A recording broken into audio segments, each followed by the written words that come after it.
آزادی میں علماء کرام کا کردار، تحریر عثمان یاسین وہاڑی۔ تحریک آزادی سے لے کر قیام پاکستان تک علماء کرام نے جو کردار ادا کیا وہ تاریخ کا ایک حسین باب ہے جو آنے والی نسلوں کے لیے تاریکیوں کے ہجوم میں روشنیوں کا مینارہ ہے۔ تاریخ کے پنوں کو پلٹیں تو مرد مجاہد شیر محصور سلطان ٹیپو نظر آئیں گے، جن کا یہ قول آج بھی چہاردانگ عالم میں مشہور ہے کہ گیدڑ کی 100 سالہ زندگی سے شیر کی ایک دن کی زندگی بہتر ہے۔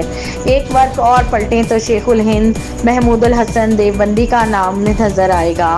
انگریزوں نے ہر طرح کی سہولت دے کر لالچ دی اور کہا کہ ہمارے حق میں فتویٰ دیں، تو مولانا نے ان کی پیشکش کو ٹھکرانے کے ساتھ ساتھ کہا کہ جو سر خدا کے حضور جھکتا ہے وہ سر دنیا کے ذلیل کتوں کے سامنے کبھی نہیں جھک سکتا۔ مزید آگے بڑھیں تو 1767 میں شاہ ولی اللہ کے بڑے بیٹے شاہ عبدالعزیز نے انگریزی حکومت کے خلاف جہاد کا نہ صرف بیج بویا بلکہ 1772 میں جہاد کا فتویٰ بھی دیا۔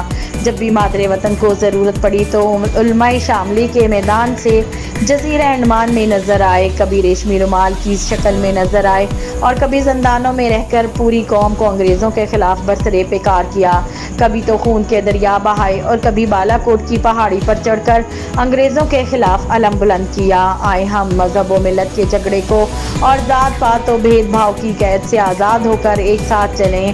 تاریخ شاہد ہے کہ آپس کے اختلافات اور تنازعات نے بڑی بڑی سلطنتوں اور حکومتوں کو تباہ و برباد کیا۔